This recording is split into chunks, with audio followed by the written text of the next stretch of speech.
na frente, Deus na frente, Deus na frente,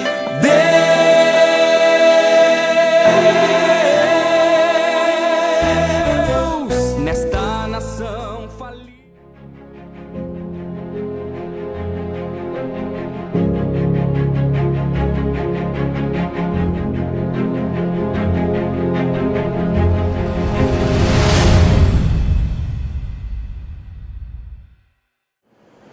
Vamos ler Gênesis capítulo 2 e versículo 18. Deus colocou no meu coração para falar para a juventude. O assunto é um assunto que não interessa muito à juventude, mas vocês vão ter que me escutar. Falar sobre casamento. Eu sei que não interessa muito. Por quê? Porque é um projeto de Deus. Vamos ler Gênesis capítulo 2, verso 18. Disse mais o Senhor Deus: não é bom que o homem esteja... Vamos ler novamente, todos juntos no 3, 1, 2, 3.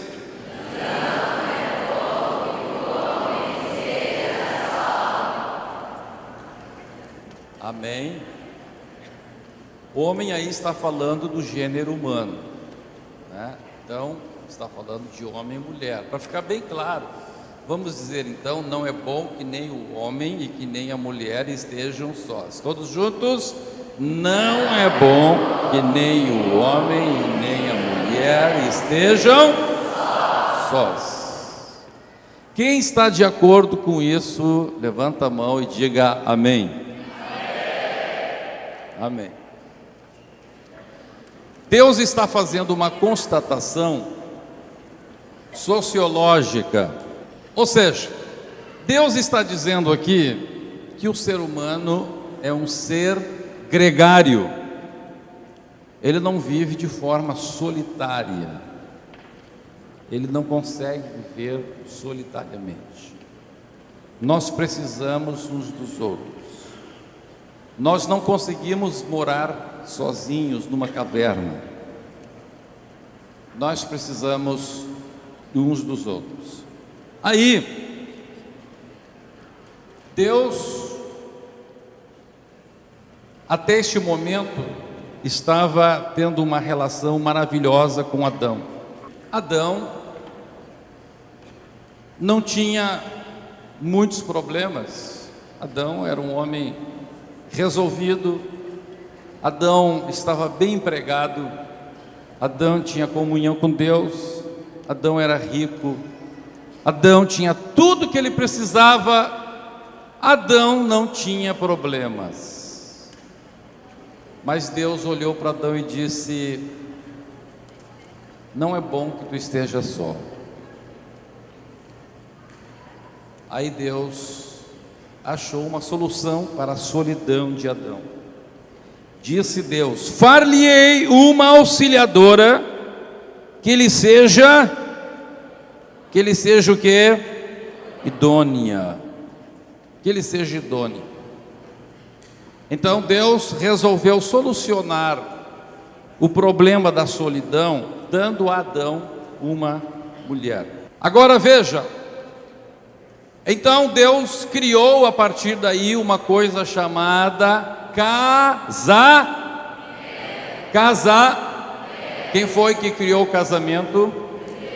Quem foi que criou o casamento? Deus. Muito bem. Agora, meus irmãos, aquele homem que não tinha nenhum problema, só a bênção, só a vitória, depois que ele recebe a mulher, aí surgem os problemas. O problema surgiu com a mulher. Antes da mulher não tinha problema, só vitória, só bênção. Mas vem a mulher, vem problema junto. O que significa dizer isso? As irmãs não fiquem bravas comigo.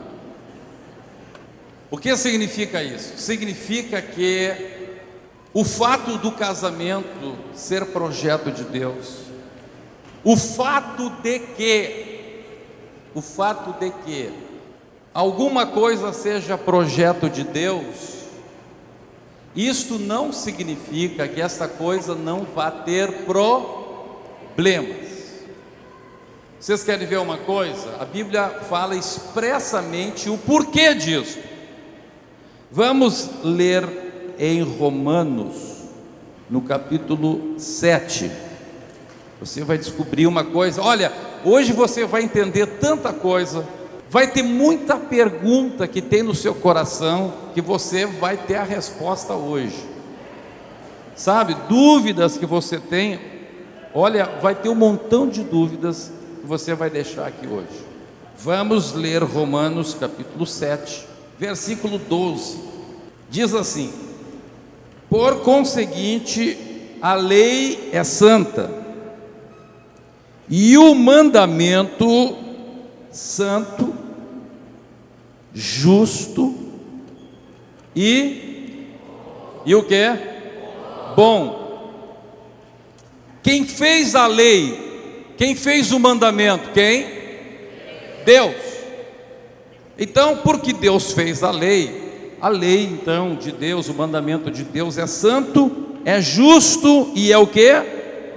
Bom. Agora, olha o verso 3 do capítulo 8, Romanos capítulo 8, verso 3.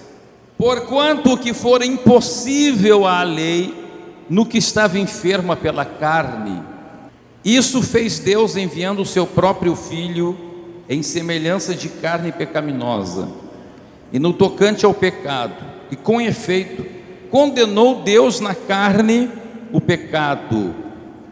Então diz a Bíblia que Deus criou a lei santa, justa e boa, mas esse projeto que Deus criou deu errado. E deu errado por quê? Porque a lei não era boa, porque a lei era falha. Onde estava o problema da lei? A lei estava enferma por causa da carne, por causa da nossa natureza carnal, porque Deus é espírito, Deus vive no mundo espiritual, mas Deus nos criou no mundo físico, e esta atração que a nossa carne tem pelo mundo físico, que é oposto, que é diferente do mundo espiritual, é isto que traz problemas para os projetos de Deus. É aí que dá o choque. Então veja, mesmo que um projeto seja divino, esse projeto, ele pode estar enfermo, não por causa do projeto em si, mas por causa da carne. Então, um projeto divino pode dar errado? Pode. Por causa do projeto? Não, o projeto é justo, santo e bom. Onde é que está o problema? Na carne, no executor, na hora de executar. É mais ou menos assim, ó. Você pega o melhor arquiteto do Brasil. Pega o melhor arquiteto do Brasil, não sei quem ele é. Ele faz uma planta, faz um projeto e entrega para um pedreiro, aquele que o pessoal chama de meia colher. Um pedreiro ruim. Um albanil malo. Para os hermanos de Argentina, Paraguai, Uruguai e Puerto Rico. Então, o projeto é perfeito. Onde é que está o problema? No executor. A lei era perfeita, porque ela estava enferma por causa da carne.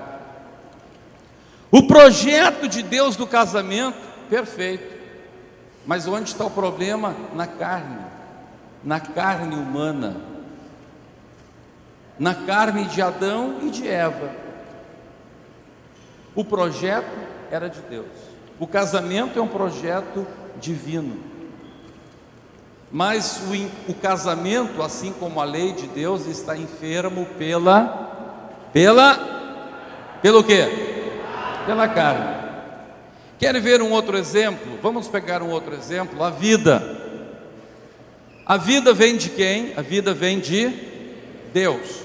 O que diz a palavra de Deus no Salmo 139, verso 16?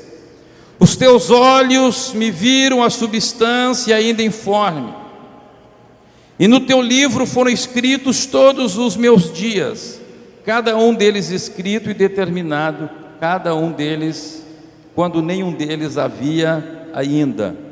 Então eu pergunto, a vida de cada um de nós é um projeto de... A vida de cada um de nós é um projeto de Deus. Muito bem. A vida é um projeto de Deus. Agora eu pergunto para vocês: a vida é um mar de rosas, sim ou não? Mas não é um projeto de Deus. É um projeto de Deus. Mas a vida não é um mar de rosas por duas razões. Primeiro, porque a nossa carne acaba atrapalhando esse projeto quando ela se rebela contra o projeto de Deus. Segundo, há coisas que existem neste projeto de Deus que para Deus estão ok, mas para nós estão não ok. Para nós está ruim. Vamos pegar um exemplo, o exemplo de Jó. O sofrimento de Jó estava lá, estava tudo debaixo do controle de Deus, tudo Deus fazendo as coisas, tudo Deus com propósito. O propósito que Deus tinha está revelado em Jó capítulo 42. Deus queria se revelar para Jó. Deus queria que Jó o conhecesse, não somente de ouvir falar, mas de uma experiência pessoal. No entanto, chega um momento tão terrível, que está lá em Jó capítulo 3, verso 2, e Jó diz assim: pereça o dia em que nasci, e a noite em que se disse foi concebido um homem. Por isso tem gente que diz que Jó nasceu no dia 30 de fevereiro, porque não tem dia 30 de fevereiro. Pereça o dia em que nasci, e na noite em que se disse foi concebido um homem. Converta-se aquele dia em trevas, e Deus lá de cima não tenha cuidado dele, nem resplandeça sobre ele a luz. Reclame-no as trevas e a sombra de morte, habite sobre ele nuvens, espante-o tudo que pode enegrecer o dia. Aquela noite que dela se apodera intensas trevas, não se regozije ela entre os dias do ano, não entre na conta dos meses. Seja estéril aquela noite, e dela sejam banidos os sons de júbilo. Amaldiçoe-na aqueles que sabem amaldiçoar o dia e sabem excitar o monstro marinho. E ele diz, no verso 11: por que não morri eu na madre? Por que não esperei ao sair do útero da minha mãe? Porque houve colo que me acolhesse, porque peitos para que eu mamasse, porque já agora repousaria tranquilo, dormiria, e então haveria para mim descanso com os reis e conselheiros da terra, que para si edificaram mausoléus, ou com os príncipes que tinham ouro e encheram de prata suas casas, ou como o aborto oculto, eu não existiria, como crianças que nunca viram a luz. Que desespero! Que desespero de Jó! A carne de Jó não aceitava o que ele estava passando, era desesperador, mas aquilo estava dentro do projeto. Então às vezes as coisas acontecem de forma errada, e realmente estão erradas, porque a nossa carne se levanta contra o projeto. Mas às vezes as coisas acontecem de maneira que a gente acha que está errada, porque aquela maneira fere a nossa carne. É o caso de Jó. A coisa estava tudo certa, Deus estava no controle de tudo. Deus estava trabalhando para levar Jó a um ponto, para multiplicar a riqueza de Jó, para multiplicar todas as coisas boas na vida de Jó. Mas a carne de Jó estava desesperada, ele preferia ter morrido, ele queria ser um aborto. Aí chega a esposa dele, e a esposa dele propõe um suicídio. A esposa diz: Ainda conservas a tua integridade? Amaldiçoa Deus e morre. Mas ele lhe respondeu: falas como qualquer doida. Temos recebido o bem de Deus, e não receberíamos também o mal? Em tudo isto não pecou Jó com os seus lábios. Quem pode glorificar a Deus pela vida de Jó?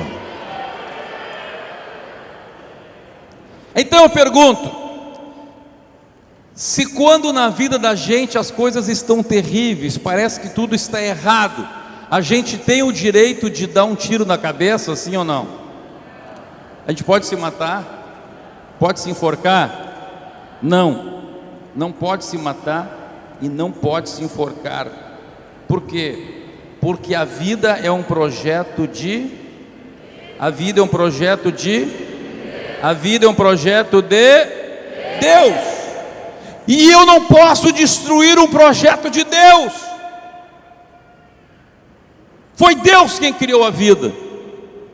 Ninguém pode destruir a vida. Amém? Quantos compreenderam isso? Digam amém. Então, por que é que nós não podemos destruir a vida? Porque quem fez a vida foi Deus. Então Deus criou a vida. Se Deus criou a vida, se a vida é um projeto de Deus, eu não posso destruí-la. Vamos ler 1 Coríntios capítulo 3, verso 17. Olha o que diz a palavra, 1 Coríntios 3, 17. Eu vou ler e vocês repetem, tá bom? Se alguém destruir o santuário de Deus, Deus o destruirá, porque o santuário de Deus,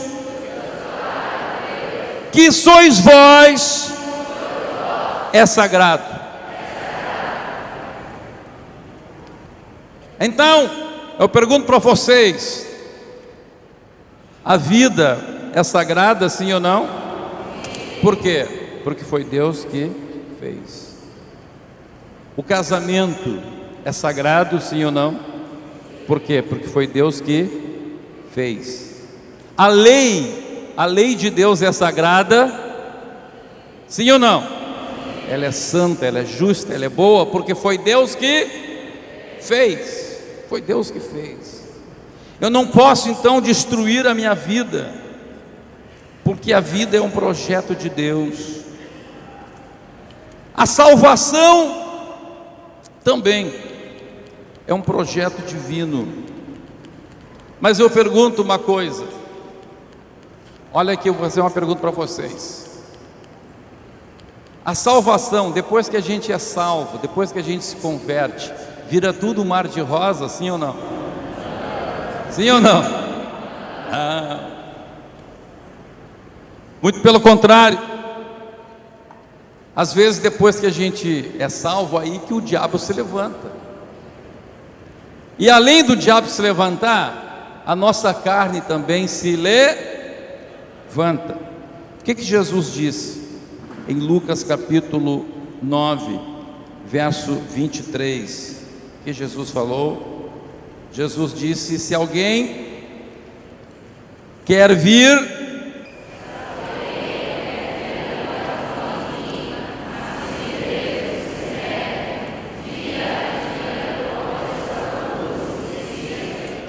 eu pergunto, é bom negar a si mesmo? Não, não é bom, a gente não gosta. A carne não gosta de negar a si mesmo. E é isso que faz a gente lutar na salvação. O projeto é bom ou não é? O projeto da salvação é bom? Ele é santo, ele é justo e ele é bom. Mas por que então que nesse processo de salvação a gente luta tanto? Por causa da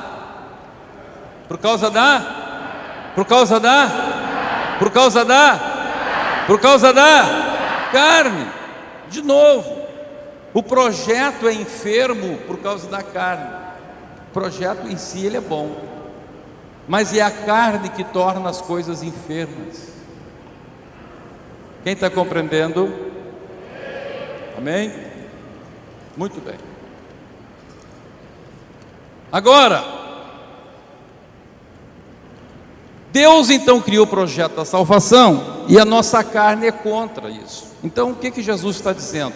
Se você quer ser salvo, como em todos os demais projetos divinos, você tem que crucificar a tua carne.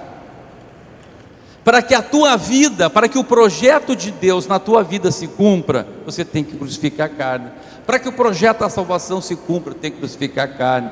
Para que a lei de Deus se faça viva em ti, tem que crucificar a carne. E agora escute, para que o casamento dê certo, também tem que crucificar a carne. Todo projeto de Deus é justo, é santo e é bom. Mas o que faz o projeto de Deus enfermo é a nossa carne. Agora vejam o que aconteceu. Nós vemos que lá no projeto do casamento, Deus disse assim: não é bom que o homem esteja só, então vou fazer para ele uma mulher. Deus pegou o quê? Costela. Deus pegou o quê? Costela. Deus pegou o quê? Costela. Deus pegou o quê? Estela. Deus pegou o quê? Deus pegou o quê? Costela. Agora eu vou fazer uma pergunta para vocês. Por que é que Deus pegou uma costela?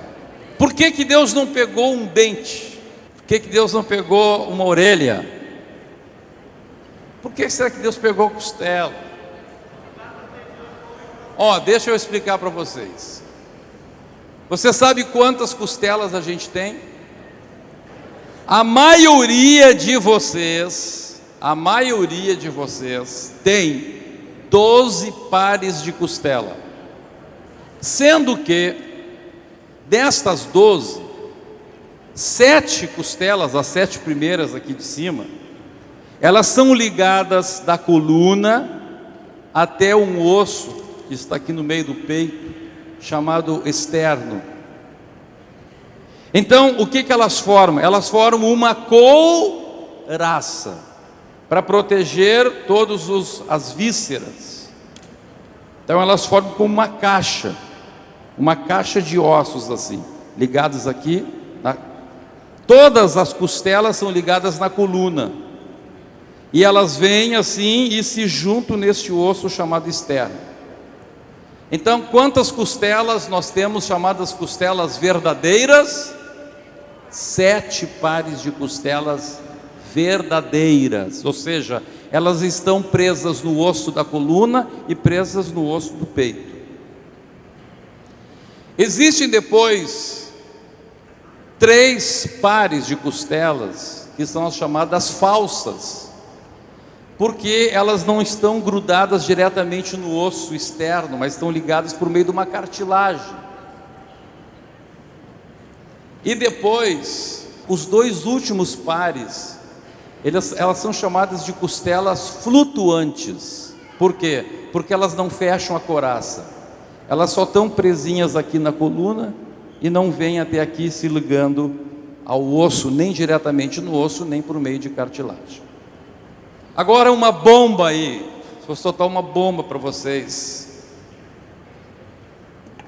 Soltar uma bomba para vocês aí. Eu disse que a maioria tem 12 pares de costelas. Por quê? Porque pode ser que alguém aqui tenha 13 pares de costelas. Há pessoas que têm 13 pares de costelas. Isto significa o quê? Que na humanidade, lá muito tempo atrás, alguém ou alguns tinham 13 pares de costela, e de vez em quando então reaparece isso na humanidade. Esse 13º par de costela, eu creio, foi a costela que Deus tirou de Adão.